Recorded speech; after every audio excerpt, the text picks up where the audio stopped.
नमस्कार प्यारे बच्चों, आज हम पढ़ेंगे पोरीफेरा फाइलम से। इससे पहले हमने क्या पढ़ा था? इससे पहले हमने प्रोटोजोआ पढ़ा था। प्रोटोजोआ की जनरल फीचर्स और इसी के साथ में उसका क्लासिफिकेशन देखा था विथ एग्जाम्पल के साथ में। जहाँ से क्वेश्चन पूछे जाते हैं वो वाला पार्ट है एग्जाम्पल, जो कि आपको अच्छी तरीके से याद करना है। आज जो हम शुरुआत करेंगे वो पोरीफेरा फाइलम से करेंगे। एनिमल किंगडम की जो एक्चुअल में जो शुरुआत होती है वो कहाँ से होती है? पोरीफेरा से होती है, ठीक है। और प्रोटोजोआ को प्रोटिस्टा के अंतर्गत पढ़ा जाता है, पहले बता दिया है ना। और पोरीफेरा को पैराजोआ में रखा गया है। क्यों?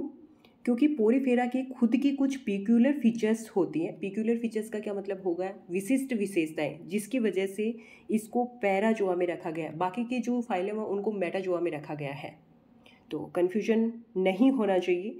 आगे देखिए, पोरीफेरा की स्टडी को क्या कहा जाता है? पैराजूलॉजी कहा जाता है, ठीक है। पोरीफेरा छिद्र युक्त जीव होते हैं, पोर बियरिंग ऑर्गेनिज्म होते हैं। भाई जो पोरीफेरा की जो ऑर्गेनिज्म है इनकी बॉडी पर पोर यानी छिद्र पाए जाते हैं, ठीक है। और रॉबर्ट ग्रांट ने इस संघ की स्थापना की। प्रोटोजोआ की किसने की? गोल्डफस ने की ना, याद है ना? हाँ, गोल्डफस ने की। रॉबर्ट ग्रांट ने पोरीफेरा संघ की स्थापना की, ठीक है। ओके, आगे चलें। अब पोरीफेरा के जनरल फीचर्स देखते हैं। तो देखो, एक्वाटिक होते हैं, मोस्टली मैराइन होते हैं, some are found in fresh water. भाई पोरीफेरा के जो ऑर्गेनिज्म होते हैं जलीय होते हैं, ज़्यादातर समुद्री होते हैं और कुछ सवच जलीय भी होते हैं। ससाइल होते हैं। ससाइल का मतलब क्या हो गया? स्थानबद्ध, यानी एक ही जगह टिके हुए होते हैं, मूव नहीं करते। तो कुछ फॉर्म ऐसी भी होती हैं जो कि ससाइल होती हैं। सोलिटरी या फिर कॉलोनियल होते हैं। एसिमेट्रिकल होते हैं, असममित होते हैं। प्रोटोजोआ कैसे होते हैं? एसिमेट्रिकल होते हैं। वो भी वहाँ पर भी ये पॉइंट नोट कर लेना कि प्रोटोजोआ भी कैसे होते हैं? एसिमेट्रिकल होते हैं। पोरीफेरा भी कैसे होते हैं? एसिमेट्रिकल होते हैं। लेकिन यहाँ पर एक एक्सेप्शन देखने को मिलेगा, जो है ल्यूकेसोलेनिया का। इसमें कौन सी पाई जाती है? रेडियल सिमेट्री पाई जाती है और ये सममिति पाई जाती है। और ये सममिति का मतलब क्या होता है? मान लो कि ये कोई ऑर्गेनिज्म है, ठीक है। इसको किसी भी तल से काटा जाए तो वह दो बराबर भागों में बट जाएगा, ठीक है। ऐसे काट लिया, दो बराबर भाग। ऐसे काटा तो भी दो बराबर भाग। ऐसे काटा तो भी दो बराबर भाग में, और ऐसे काटा तो भी दो बराबर भागों में बट जाएगा। ये है रेडियल सिमेट्री। समझ में आ गया? आगे चलें तो फिर चलो, प्रिमिटिव मल्टी सेलुलर ऑर्गेनिज्म हैं ये पोरीफर्स। प्राचीन आदिम बहुकोशिकीय जीव हैं, ठीक है। और इनमें जो बॉडी ऑर्गेनाइजेशन देखने को मिलता है वो कैसा है? सेलुलर ग्रेड, यानी कोशिकीय प्रकार का शारीरिक संगठन देखने को मिलता है किसमें? पोरीफर्स ऑर्गेनिज्म में, ठीक है। अब जो बच्चा ध्यान से पढ़ता है, ठीक है, तो उसके दिमाग में एक सवाल आना चाहिए। देखो यहाँ पर मैंने क्या बोला? Multi cellular organism.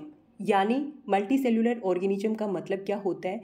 यानी एक से अधिक सेल पाई जाती हैं, ठीक है। अब एक से अधिक सेल पाई जाती हैं तो ये सेल आगे चल कर के टिश्यू का निर्माण करना चाहिए, है ना।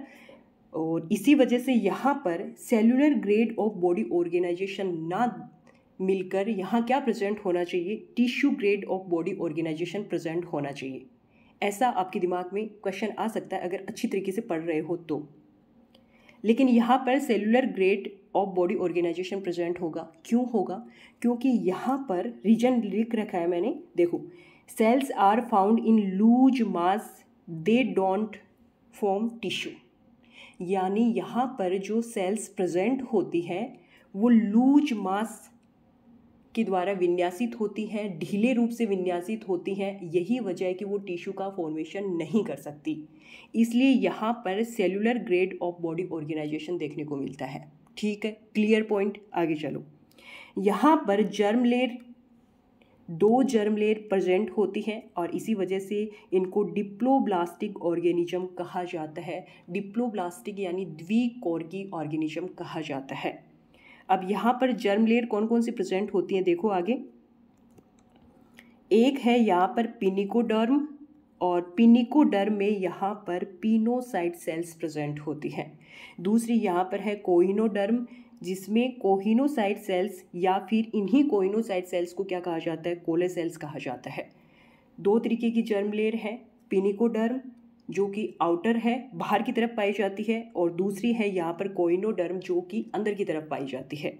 ठीक है, अब आगे देखिए, इंपॉर्टेंट पॉइंट है भैया, ध्यान से सुनना।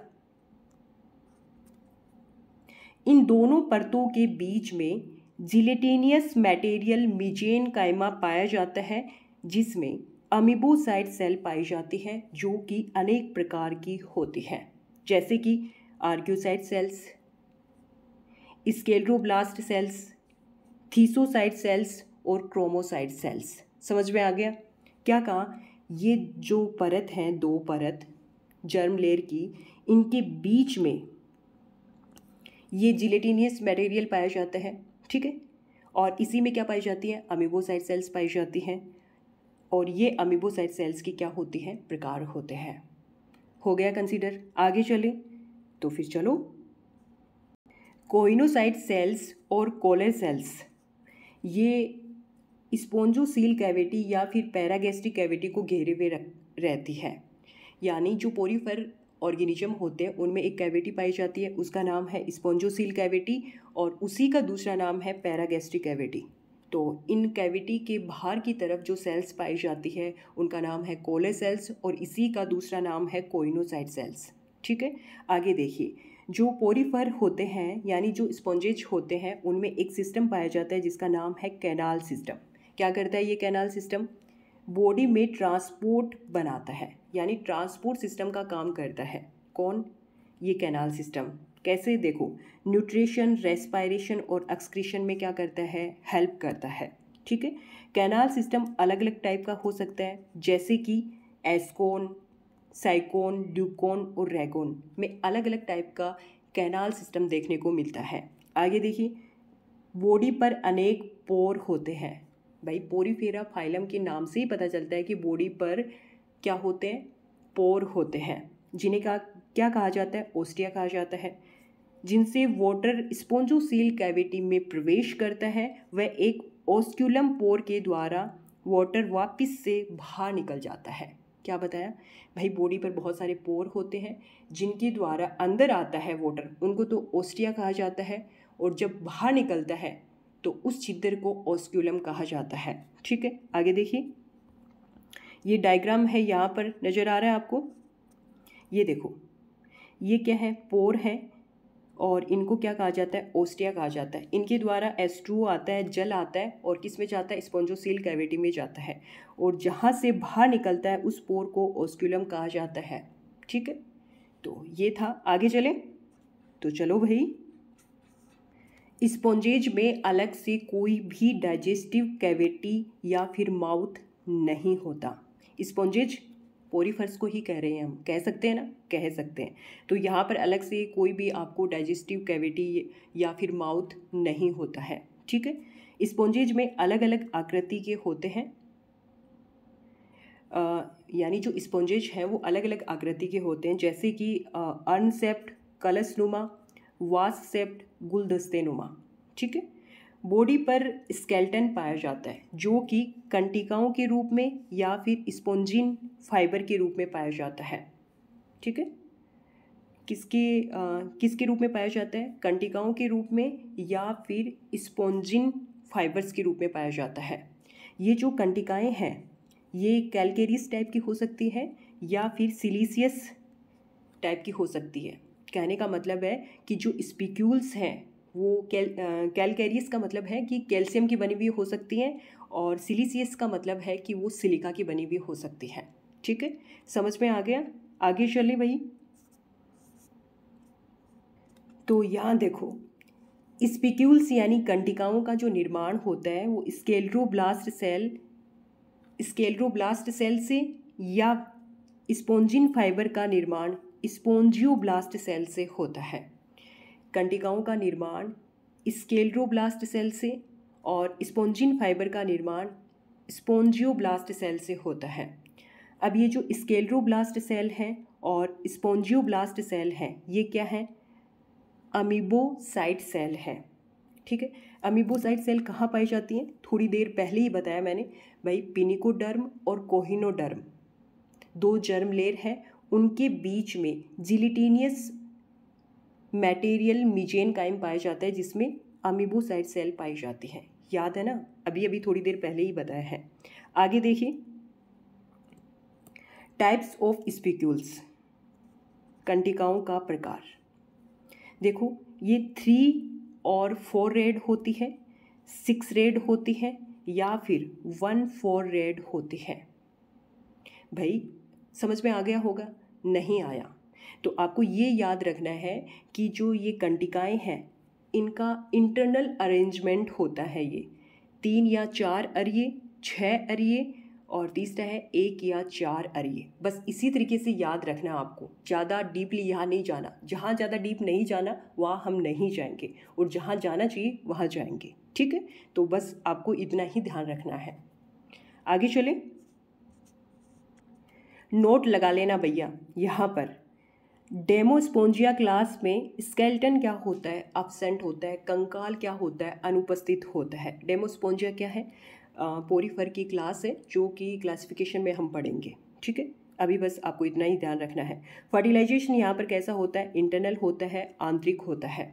ठीक है, और यहाँ पर जो पोरीफर ऑर्गेनिज्म है वो कैसे होते हैं? उभयलिंगी होते हैं। उभयलिंगी का मतलब तो समझ गए होंगे, है ना? सेक्सेस आर नॉट सेपरेट, यहाँ पर जो सेक्स है वो सेपरेट नहीं होता है। सेक्सुअल रिप्रोडक्शन गैमेट्स यानी युग्मक के द्वारा होता है, और एसेक्सुअल रिप्रोडक्शन मुकुलन और खंडन के द्वारा होता है। बडिंग और फर्गमेंटेशन के द्वारा यहाँ पर एसेक्सुअल रिप्रोडक्शन होता है। किसकी बात चल रही है? पोरीफर्स की चल रही है। ठीक है, आगे देखिए, स्पोंजिला में इंटरनल बड यानी आंतरिक मुकुल का क्या होता है? निर्माण होता है, जिसे क्या कहा जाता है? जैम्यूल कहा जाता है। ध्यान रखना, वेरी वेरी इंपॉर्टेंट, बहुत ज़्यादा बार यहाँ से क्वेश्चन पूछा गया है।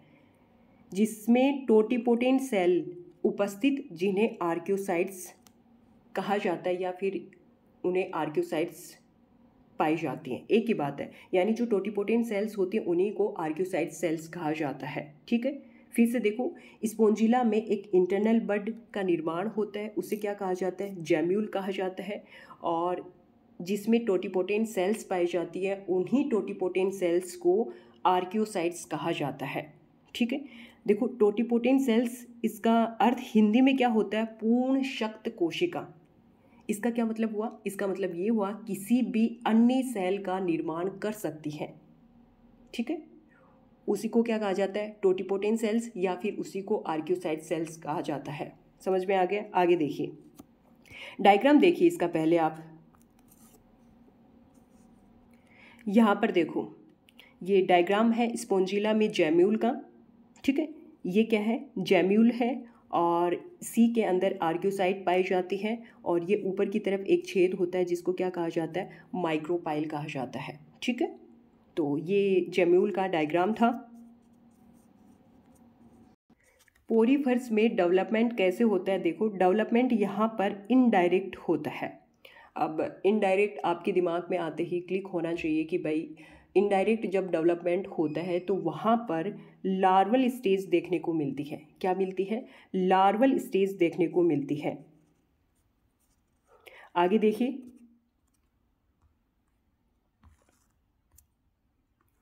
लार्वल स्टेज देखिए पोरीफर्स की। यहाँ पर 2 लार्वल स्टेज देखने को मिलती हैं। एम्फीब्लास्टुला जो कि साइफा में देखने को मिलता है, और दूसरा है यहाँ पर पैरेनकाइमुला ल्यूकेसोलेनिया में देखने को मिलता है। ल्यूकेसोलेनिया को अभी अभी हमने थोड़ी देर पहले पढ़ा था कि इसमें रेडियल सिमेट्री पाई जाती है, जबकि ऑल पोरीफर्स ऑर्गेनिज्म होते हैं उनमें क्या पाई जाती है? एसिमेट्रिकल सिमेट्री पाई जाती है, जो कि आपको ध्यान रखना है। लार्वा के नाम बहुत अच्छी तरीके से ध्यान रखने, इतनी बार क्वेश्चन पूछे गए हैं भैया, पूछो मत। तो आपको ध्यान रखना है, एम्फीब्लास्टुला में जो लार्वा है वो किस में पाया जाता है? साइफा में पाया जाता है। और पैरेनकाइमुला लार्वा है वो किस में पाया जाता है? ल्यूकोसोलेनिया में पाया जाता है। ठीक है, डायग्राम मैंने पहले आपको बता दिया। आगे देखिए, डाइजेशन यहाँ पर कैसा होता है, देखिए इंट्रासेल्युलर होता है, अंतःकोशिकीय होता है। अब ये डाइजेशन होता कहाँ पर है, कोलर सेल में होता है। कोलर सेल में भी एक फूड वैक्यूल प्रेजेंट होती है जहाँ पर ये क्या होता है, डाइजेशन होता है। कोलर सेल का दूसरा नाम क्या है, बताया था ना, कोहिनोसाइट सेल है।